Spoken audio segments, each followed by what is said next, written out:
We're making a turkey and mushroom chop steak. We're using a 90% lean ground turkey for this. So I went ahead and put that into a bowl and added one cooked potato that I just crumbled with my hands. It was one large potato that I boiled the day before, peeled it, and just put it in the fridge, and just went ahead and took it out when it was time to prep. Then to this you want to go ahead and add a small diced onion and just a few pinches of fresh basil if you have it. If not, dried is okay. Then 2 ounces of chopped mushrooms. It was a 4-ounce can, and we're going to use 2 ounces of it. We're saving the rest for gravy. And then a few more ingredients. 1 teaspoon of garlic powder. I prefer the powder in this instead of the fresh garlic.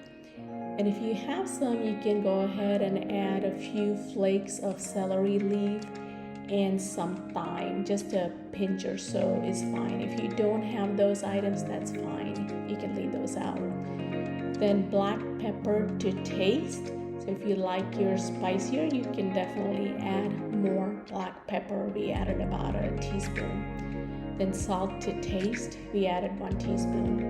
And I also went ahead and added just a dash of allspice powder. Again, it's another item to make it taste better. You don't have to. If you have it, you can add it. And 1 tablespoon of Worcestershire sauce. Okay, I'm probably pronouncing it wrong. That's why I'm showing the bottle right there. And then 1 beaten egg. And you want to go ahead and mix it all together. Make sure it's well combined. And then you can make the patties into the size you want. I'm making oval shaped patties. So the type of patties you'd want to make is you have to look at how many people are in your family and how much do you think they'll eat. There's just 2 of us, and this was more than enough for several meals for us for that week. I was able to make 6 oval shaped patties. I did not make all of them the same size because I do not like to eat a lot of meat. So I made some of them big and some of them medium to small size. So how much you'll end up getting will depend on your patty size. And the potato and the eggs that I added in here is for binding purposes. So if you don't like potato, you can add breadcrumbs or even oatmeal. And I have done that before. I had added rolled oats the last time I made it, and it worked out fine.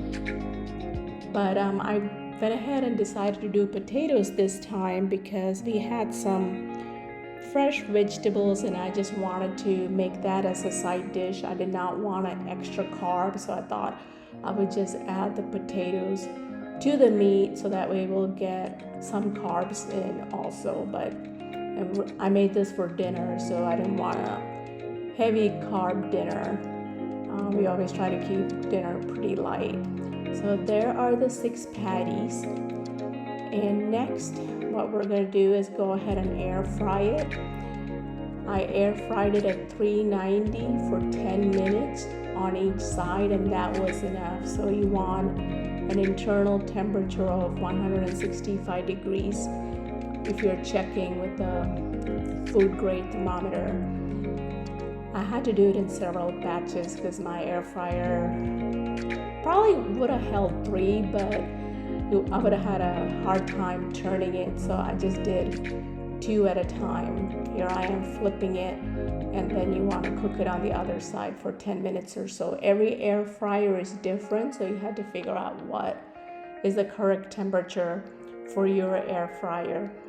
In the wintertime, I usually will just put it in the oven and bake it, but I'm making this in the middle of summer, and I didn't want to heat up the whole house in the evening time. So that's why we did it in the air fryer. There it is, it's cooked, and then a few more patties to go, and it's all done. your turkey mushroom chopped steak is ready. So for this, we're gonna go ahead and make a gravy also. For this, you need to go ahead and melt 2 tablespoons of butter, and to that add a small diced onion, and you just have to saute the onion, you don't have to brown it. And then to that, you want to go ahead and add the other half of the canned mushroom. Go ahead and saute that. I'm doing this on medium heat. Add a little bit of black pepper to taste, and the butter had salt in it, so I barely added anymore, just like a dash, because you don't like too much salt. Then you want to make a slurry using 3 tablespoons of all-purpose flour and a little bit of water, just enough to get it into a slurry. And then once the onions and the mushrooms are sauteed, you want to go ahead and add that. Cook that for a few minutes. Now the heat is on low. After I added the slurry, I reduced the heat to low because I want it to cook nice and slow. And then you want to slowly add water as you go along. Don't add too much water all at once because you do not want that flour to clump up and cook unevenly. So I just went ahead and added water as I went along, and you just have to keep stirring it. There, it looks so yummy and it smells so good. If you want, you can use milk. And like I said, since this was for dinner and I already used butter in this, I did not want to add more milk to it. So this, just using the all-purpose flour and water, it tasted fine. It actually tasted pretty rich, I'm sure, because of the butter. But it wasn't too heavy, so it was a perfect meal for dinner. There, it's come to a boil, so I'm gonna go ahead and turn it off. And then as a side dish, like I was saying earlier, we have a little vegetable garden, and we had a good yield of cucumbers this year.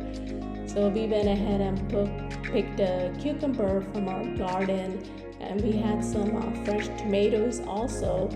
And I used some of that basil from our garden, just made a little side salad using cucumber, tomato, and basil with some balsamic vinaigrette dressing. It was just the perfect side dish to this meal.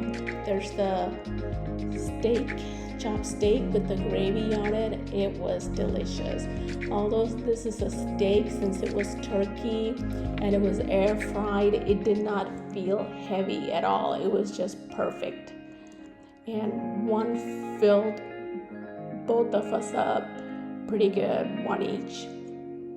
This is my little basil plant. Some bugs have been attacking it that time of the summer. There's my cat Beanie protecting my little tiny basil plant. There's the other guard cat, Peanut. She's helping to protect the basil plant too.